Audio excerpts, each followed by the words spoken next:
So Donald Trump has sued the Wall Street Journal. He has sued the parent company's owner, Rupert Murdoch, two reporters along with it. He had threatened to sue them if they published any story, and they did, went ahead and did, and he's finally sued them for $10 billion.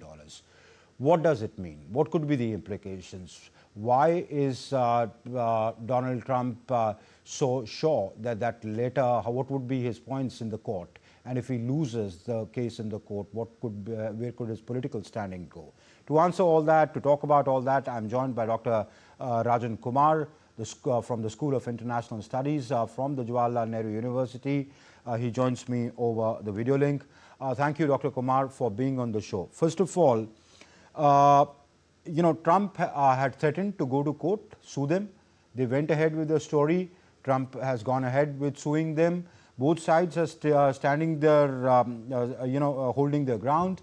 What looks likely, I mean, is this letter or that birthday card or whatever it is it authentic? What will Trump go to court with? And what is he saying that this is, on what exact point is he saying that this is false?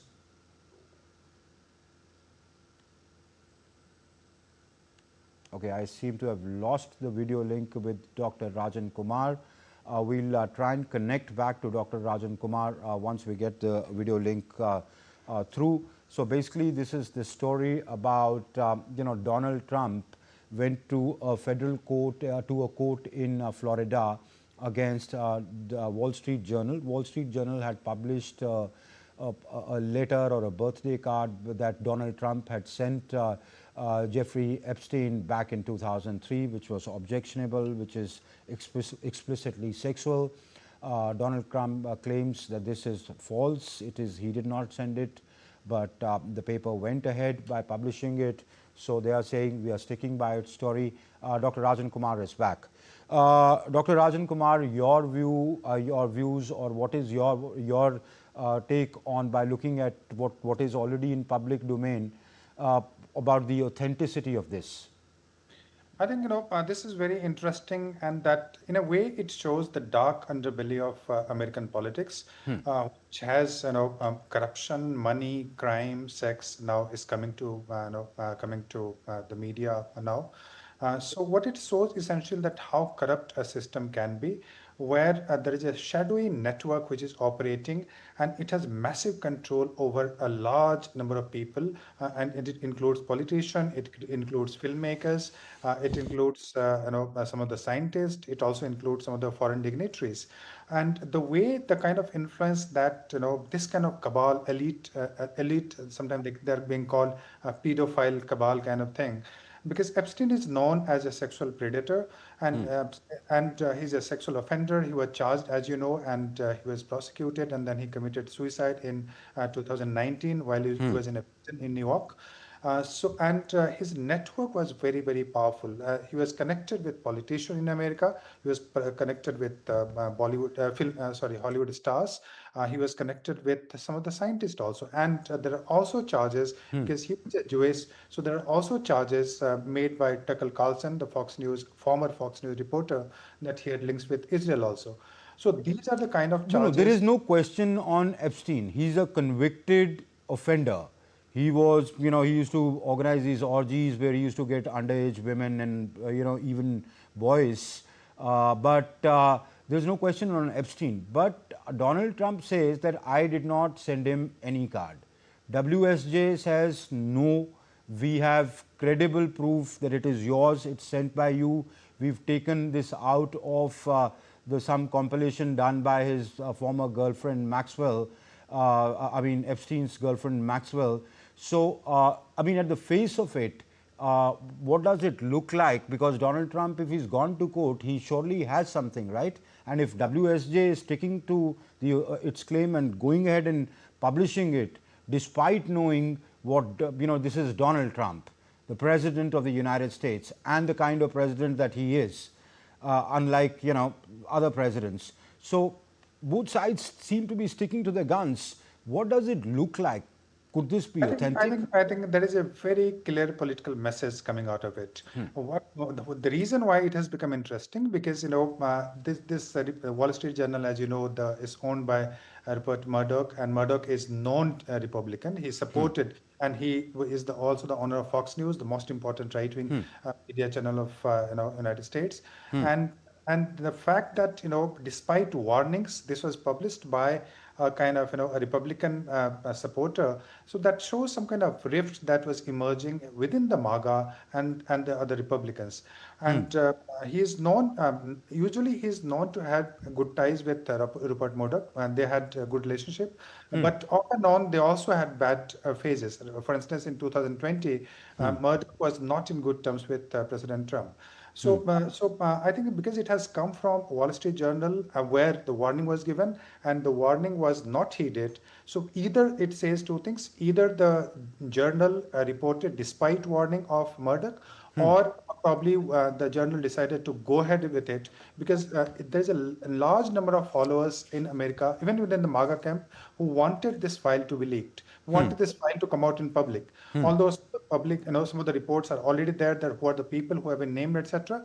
But the client list, what people are looking for there is the client list, because people in America, the way it was campaigned before the election, so they think that there's a client list, and client list involves Democratic Party leaders.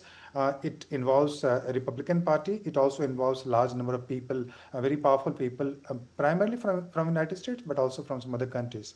So the people are looking for the release and the public release of that file, and that's why there was a MAGA pressure building up. It was mounting for quite some time that Trump should release that file. So you're saying that even, I mean, it could the alleged client list could have Republican high-profile leaders in its list, but the MAGA influencers within the Republicans are putting pressure because they want the files to come up. They see it as some kind of a cover-up, right? Absolutely, because that file ostensibly has names of Clintons also, both Bill Clinton and Hillary Clinton, yes. And there are other names also from the Democratic Party. So what they are thinking, especially the right-wing people who are not probably, who still think that politics is a fair game. So a lot of people are thinking that American politics has been controlled by a small cabal, which essentially are, the corrupt rich people and sexual offenders also. So they want that list to be out. Because during the campaign, Trump had promised that he'll release the file. So now the pressure is mounting up from the MAGA camp that why is it not releasing? And also because the letter has been published by Wall Street Journal, Trump's letter, alleged letter, because we don't really know whether he is read. Trump has denied it as fake and malicious, defamatory, etc. But it's very likely that this letter might have been written by Trump. But at this point, when it goes to court, it will be extremely difficult to prove whether he wrote that or not. And also, it will be extremely difficult to prove. You saying? Yeah. To prove whether Donald Trump written. No, why not? If he signed, you can do a handwriting analysis and find it out. But even if you sign, but if you deny later that I didn't sign it, it's a fake signature. So you're saying you can use the legally, the legal tricks to get out of it, and that's why Donald Trump's gone to court. Ultimately, the way I see the case progressing, ultimately there'll be some kind of deal between the two parties, the two legal parties here, Murdoch team and Trump team, and both are very rich. Murdoch, has an empire of roughly $24 billion. And President Trump is president, apart from being a billionaire. So ultimately, to us, after some time, first the court will take long time. It will not directly impact the position of President Trump. But yes, some morality that he claims from the right-wing side, that will kind of, the go away because of this kind of, it's a kind of political uproar which is emerging in the United States. And at the moment, one good thing that Trump has done, that he has asked his attorney to request the court to release the file. But also please remember that the court will not release the file in entirety, because there are private conversation involved which may not have, which may not be necessary for the case. So it's not necessary that all the client lists that people are expecting would be released. It's going to be a long drawn court battle at several stages. I got that. All right. So, Dr. Kumar, Dr. Rajan Kumar, so, the legal team of Donald Trump's advised him that, we can brazen it through and we can brazen it. We can use legal loopholes to get out of it. And tomorrow, later in the day, if a deal is signed between Murdoch and or Murdoch camp and the Trump, he comes out of it clean. But the longer it drags, what does it mean for his political standing, for his political approval ratings? Trump is already on his second term. So he doesn't care. He cares a bit because he also wants to come for the third time, although the Constitution of America does not allow. So he'll have to bring out major amendments before he can. But he has not said that he will not come. But he would be happy to retain the MAGA followers, because even if he pursues policy which are very erratic, be it his policy on tariff, be it his foreign policy, etc. So he wants that camp to remain, and that camp probably will dwindle, the support base will dwindle if he does not come out clean on the Epstein file. So that's his main concern, and that's the reason why he requested his attorney to request the court to release the file. But his own FBI and Department of Justice earlier, submitted a memo which said there is no clients list. So why is he doing flip-flop? I mean, doesn't it show him in poor light? I think initially he kind of balked. He was not interested in releasing file at all. President Trump, he made a statement like, "This is boring. This is being created, the hoax created by Democratic and left lunatic, etc." So that's the kind of term he did. But ultimately, not because of the Democratic Party pressure, but primarily because of his own supporters asking for the release of file, like Tucker Carlson, a lot of podcasters, who supported Trump earlier. So they wanted this file to be released, thinking that President Trump is probably not the part of the list, which includes a large number of names. But somehow there is a sense that his name also might figure out. So do not expect, even if there is a release, do not expect the entire file to be released. And Department of Justice will do everything to hide in case President Trump's name figures in that client list. They have denied having a client list, but yes, there are conversations. You do not call it necessarily client, but there are conversations. There are exchanges. There are, also, let me tell you that Epstein used to maintain CDs, and very secretly in his New York mansion, he used to have recordings of people who went to his parties. place to party.